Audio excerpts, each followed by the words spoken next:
And here we go. Chapter 9, New Spells, Expanded Spell Content. We get quite a lot of new spells in this book. In the first book of the campaign guide, you do get a few pages of spells, but maybe around 4 or 5 pages of spells. But you'll definitely want to take note because, here you see. Look at this one. Undead Enthrallment. All right. Now take note on these spells because they're not really going to be able to be found online so much. So, when you're quickly searching up what a spell can do, have your book close by. I did get the bonus content, which comes with a lot of the transformations, just about all the transformations and spells added here. And they all have a really cool graphic design logo for each of the kind of subclasses, abilities, transformations, and spells. And those look like this. The only funny thing is that it came these cards and they're in the tiniest little font you could imagine. So you might need a magnifying glass when you bring these out, or your reading glasses. But it's kind of cool to have handy or hand out to players when they get an ability. But anyways, let's check out what some of the new spells are here in the spells section. Now, Sangromancy is a whole new realm of spell casting here, so you get quite a lot of Sangromancy spells here. You see it in parentheses, Sangromancy, Blood Bond, and Blood Letter. So lots of things to do with blood, making people's blood boil, or they get fevers, or you build a sword of blood. Would be very cool to have with maybe a vampire. But I'm just going to briefly take you through this. I'm not going to read every spell, but just give you some of their names. Blood Rush, Calling Card, Circle of Scarlet. So already we see so many Sangromancy spells here just at the beginning. Consume the Mind and Consumption. A lot of these spells are pretty wicked now, and spell casting is already considered heretical, like the heretic, burn the heretics. And if on top of that, your spells that you're casting are just nasty and making people's blood explode out their eyes and stuff, you may find yourself with a whole army from the Burak Empire, Castineia or something coming after you. But these are very cool. And they do have a few spells that are very particular also to the mood, the haunting mood of Grimhollow. They have one like we'll see it here, the lamp that you can use to give yourself vision in the dark without alerting everyone around. They don't see the light. I think it's called Ghost Light. Let's check it out here. So here you see the Creeping Touch. I'm creeping death. Look at that, Creeping Touch. I think there's one where you remove your hand, you put it on the ground, and it starts to crawl, and it turns into a spider, and then it can go infiltrate and spy for you, and then come back, and then you put your hand back on. So some of these really just jumped out to me. The Crimson Lash, that's what I was talking about, where you slice yourself, blood comes out, and you create a weapon out of your blood. You have the Crown of Radiance. That sounds quite angelic. That's a little bit more angelic, giving you plenty of light, drawing all the darkness towards you to attack you. But it's quite powerful. Crown of Radiance. It's a 6th level spell, so that's why. The Dark Sacrament. What, the Dark Sacrament? What's happening with the Dark Sacrament? You will be putting a curse on somebody or something. That's a very cool looking spell as well. 4th level. This one is one of my favorites, the Earthworm.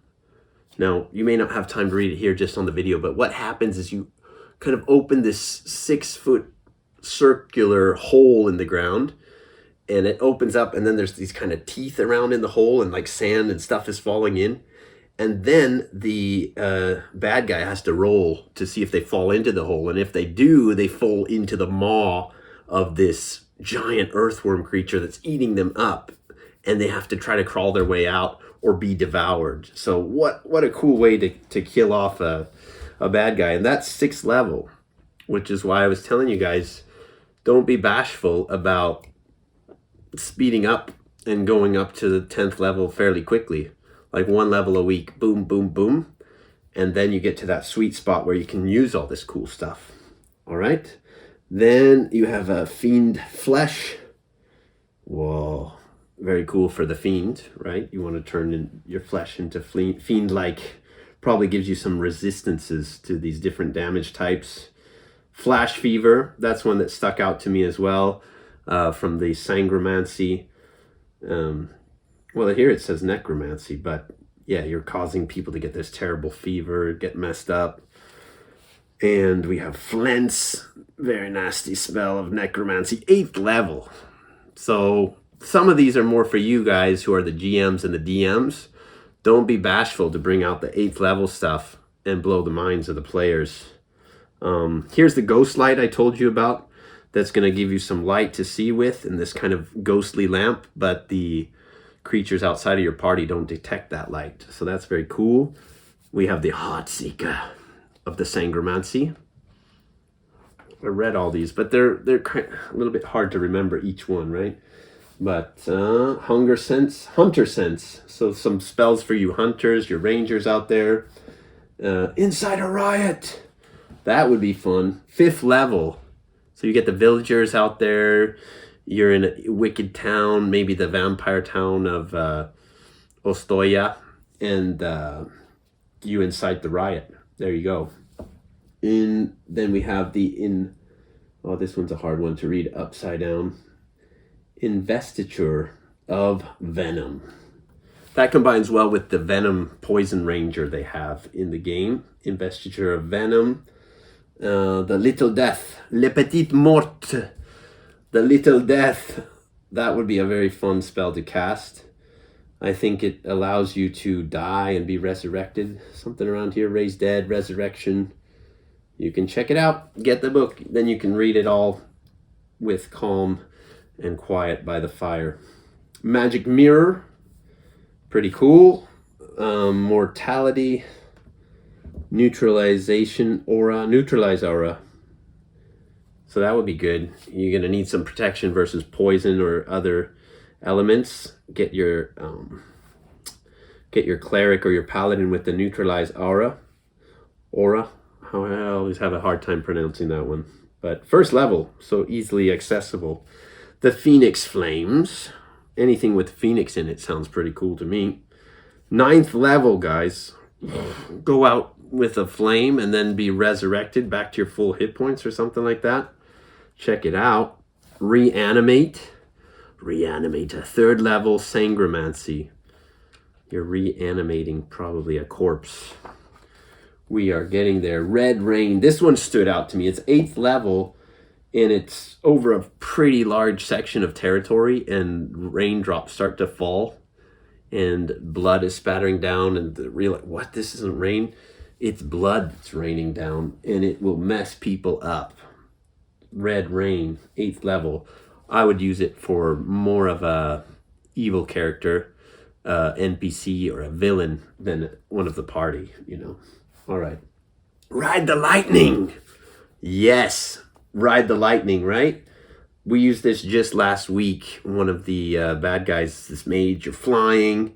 You turn into electricity and lightning. You zap through 2 or 3 characters in a row, doing damage to all of them. It's like chain lightning. And zoop, and then you appear in a spot behind them where the spell ended. So it's like a chain lightning, but even cooler to describe. The Sanguine Puppet, like the marionette of the Sanguine Puppet with the blood. That's pretty cool. Sanguine's Shield. Again, a lot of Sangromancy spells here because they're not in the regular book. They had to create all of these. Sense Lifeblood. See if something's alive there. The Serpent Tongue. That's pretty cool. 3rd level transmutation spell. Serpent Tongue. We're getting there. We're in the S section, so bear with me. We have the Spirit Swarm. That's pretty cool. I would want to get the character in here, which was the bard or the ranger who had all the rats and the vermin coming out. Spirit Swarm could be pretty cool for that. That's a necromancy spell. Steal Immortality. 9th level.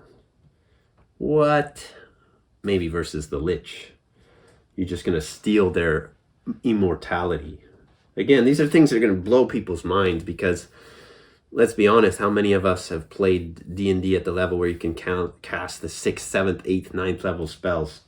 So don't be shy to bring these things out after the party gets, into that 10th, 11th level range from the villains, because it will blow people's minds. They'll be like, what? Can he do that? Where does it say that? Then you got to take a picture and send them the picture of the spell, right? Maybe. Otherwise, they just trust it and say, yeah, that's cool. Suffocate. That's a cool spell. And only 3rd level.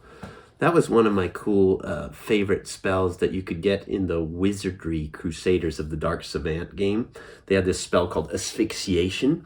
And you just remove the air and oxygen around a group of creatures, little ratkins or something, and they all go, ah, pop, pop, pop, pop, pop, and die. And that's similar to this one, the Suffocate. It's 1 action, 60 feet, concentration up to 1 minute. Very cool. What else do we have? The Supernal Smite. We have the Theft of Vitae. Steal their life force, steal their health. And that's how a lot of these Sangromancy spells work, is you're getting bonus hit dice that you would normally just use on a short rest or a long rest, but you're using the hit dice instead of to recuperate hit points to do damage and to use your Sangromancy spells. So that's how that works. The Wall of Gloom, 8th level. 8th level Lich or Vampire cast in the Wall of Gloom. Think about it.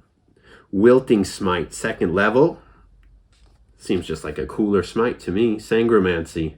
You're going to make them wilt like a flower. Rack. The Rack. 2nd level. That seems pretty cool. There was a magic card called the Rack. Painful. Painful. So I hope that gives you a little bit of a flavor, a little bit of a feeling for what kind of added spell bonus you can get with your D&D game, given the Grim Hollow Player's Guide. We're going to go into the last part of the book now and wrap it up. See you next time.